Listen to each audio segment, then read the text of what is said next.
इंसान और शैतान का मुकाबला। आयशा सिद्दीक़ा और अब्बू बकर बहुत खुश थे क्योंकि आज वे अपने माता पिता के साथ चिड़ियाघर की सैर के लिए आए थे। वे दोनों खूब मस्ती कर रहे थे।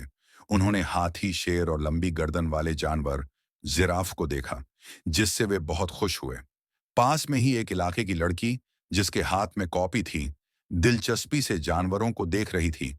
कुछ देर बाद अम्मी ने चिड़ियाघर के एक साफ सुथरे कोने में दस्तरख्वान बिछा दिया। वहां पेड़ों की ठंडी छाया थी और ठंडी हवा चल रही थी। आयशा को ज़राफ़ा बहुत पसंद था, इसलिए खाने के दौरान भी उसका ध्यान जानवरों की तरफ था।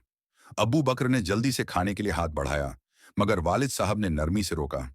बेटा, खाने से पहले हाथ धोना चाहिए ताकि हमारे हाथ साफ हों और हम बीमार ना हों। अबू बकर ने कहा, अब्बा जान, मैं अभी हाथ धोकर आ रहा हूं।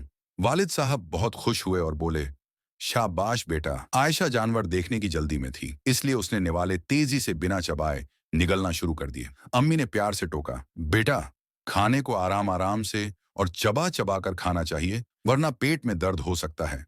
मगर आयशा ने ध्यान नहीं दिया और जल्दी जल्दी खाने में लगी रही। कुछ ही देर बाद उसका सिर दर्द करने लगा और वह सिर पकड़कर बैठ गई। अब्बा ने नरमी से कहा, देखो बेटा, जब हम खाने को अच्छे से चबाए बिना खाते हैं तो हमें पेट और सिर में तकलीफ हो सकती है, इसीलिए हमें हमेशा आराम से खाना चाहिए। अब्बू बकर जल्दी जल्दी खाने में मसरूफ था, लेकिन वह बिस्मिल्लाहिर्रहमानिर्रहीम कहना भूल गया था। जैसे ही उसने खाना खाया, शैतान ने भी उसके खाने में हिस्सा लेकर खाना शुरू कर दिया। अबू बकर ने महसूस किया कि उसका पेट कुछ खाली खाली लग रहा है। वालिद साहब ने प्यार से उसे पास बिठाया और कहा, बेटा, तुमने खाने से पहले बिस्मिल्लाहिर्रहमानिर्रहीम नहीं पढ़ी। तुम्हारा खाना शैतान ने खा लिया है, इसलिए तुम्हारा पेट खाली है।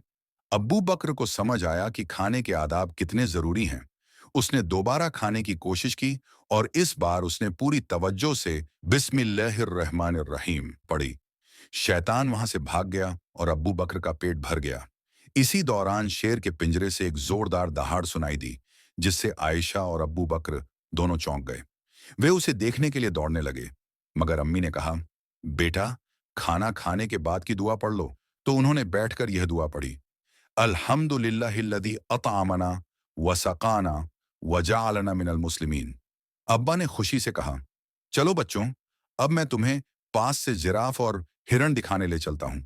यह सुनकर दोनों भाई बहन खुशी से उछल पड़े और जल्दी से जानवर देखने दौड़ पड़े। इस कहानी से हमें क्या सीखने को मिला? खाने से पहले और बाद में हाथ धोना चाहिए। हमेशा दाएं हाथ से खाना चाहिए।